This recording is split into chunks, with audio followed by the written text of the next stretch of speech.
Hello दोस्तों, computer class day 6 में आपका स्वागत है। आज की इस वीडियो में हम एक्सेल और एमएस वर्ड में डॉक्यूमेंट फाइल और स्प्रेडशीट क्रिएट करना सीखेंगे। तो सीधा वीडियो को शुरू करते हैं। तो सबसे पहले एक्सेल का यूज कर स्प्रेडशीट क्रिएट करना सीखते हैं। अगर आप डेटा एंट्री करना चाहते हैं या फिर अकाउंटिंग करना चाहते हैं या फिर डेटा एनालिसिस करना चाहते हैं तो इसके लिए एक्सेल एक बहुत ज्यादा पावरफुल टूल है। एक्सेल को ओपन करने के लिए हम सर्च बॉक्स में एक्सेल टाइप करेंगे, इसके बाद ओपन पर क्लिक करेंगे। अब एक न्यू वर्कबुक क्रिएट करने के लिए ब्लैंक वर्कबुक पर क्लिक करेंगे। अगर आप एक्सेल का यूज कर रहे हैं तो आपको कुछ बेसिक चीजों की नॉलेज होना बहुत जरूरी है, जैसे वर्कबुक, स्प्रेडशीट, सेल फॉर्मूला और भी बहुत सारी चीजें हैं। दोस्तों, एक पूरी एक्सेल फाइल को वर्कबुक कहा जाता है। एक वर्कबुक में बहुत सारी शीट्स हो सकती हैं और फॉर्मूले का यूज हम एक्सेल में कुछ कैलकुलेशंस करने के लिए करते हैं। जैसे अगर हम किसी सेल में डेटा एंटर करना चाहते हैं तो सबसे पहले हम उस पर राइट क्लिक करेंगे। अब ये सेल एक्टिव हो चुका है, हम इसमें जो टाइप करना चाहें कर सकते हैं। अब अगर हमें दूसरे सेल में जाना है तो इसके लिए एरो कीज का यूज किया जाता है। जैसे राइट साइड जाने के लिए राइट एरो, ऊपर जाने के लिए अप एरो, नीचे जाने के लिए डाउन एरो का यूज किया जाता है।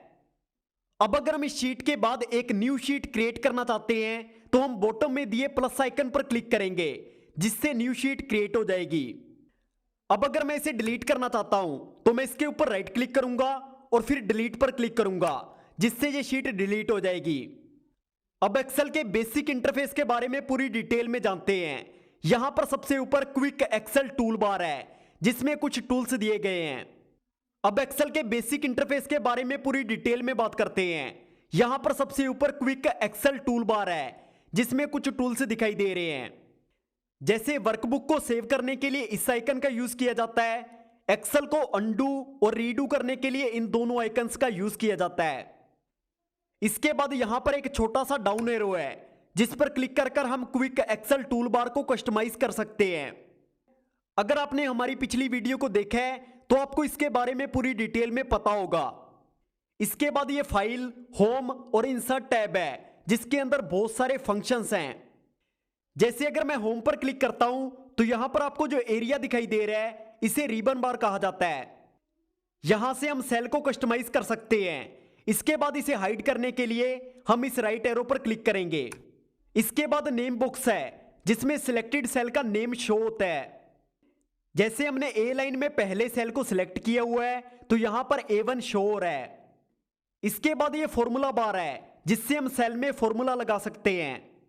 इसके बाद यहां पर जो ABCD नेम है ये कॉलम नेम है। अगर मैं इनमें से किसी पर भी क्लिक करता हूं तो वो कॉलम सिलेक्ट हो जाएगा। तो मुझे उम्मीद है आप एक्सेल के बेसिक इंटरफेस के बारे में अच्छे से समझ चुके होंगे। आने वाली वीडियोस में हम एक्सेल के ऊपर एडवांस में पूरी डिटेल में बात करेंगे। अब अगर हम इस वर्कबुक को सेव करना चाहते हैं तो हम कीबोर्ड में Ctrl+S की को प्रेस करेंगे और फिर सेव पर क्लिक कर इसे सेव कर लेंगे। तो चलिए अब एमएस वर्ड में डॉक्यूमेंट फाइल क्रिएट और सेव करना सीखते हैं। इसे ओपन करने के लिए हम सर्च बॉक्स में एमएस वर्ड टाइप करेंगे। इसके बाद ओपन पर क्लिक कर इसे ओपन कर लेंगे। अब एक न्यू डॉक्यूमेंट क्रिएट करने के लिए ब्लैंक डॉक्यूमेंट पर क्लिक करेंगे। ये एमएस वर्ड का बेसिक इंटरफेस है। एमएस वर्ड एक बहुत एडवांस वर्ड प्रोसेसिंग सॉफ्टवेयर है। इसमें हम जैसा डॉक्यूमेंट चाहें वैसा क्रिएट कर सकते हैं। इसमें नोटपैड की तरह ऊपर कुछ इंपॉर्टेंट मेन्यूज हैं, जैसे file, home, insert, design, layout, review और भी कुछ इंपॉर्टेंट मेन्यूज हैं। इनके अंदर आपको बहुत सारे ऑप्शंस देखने को मिलेंगे। इनके बारे में हम आने वाली वीडियोस में पूरी डिटेल में बात करेंगे। फिलहाल अभी कुछ बेसिक ऑप्शंस के बारे में बात करते हैं।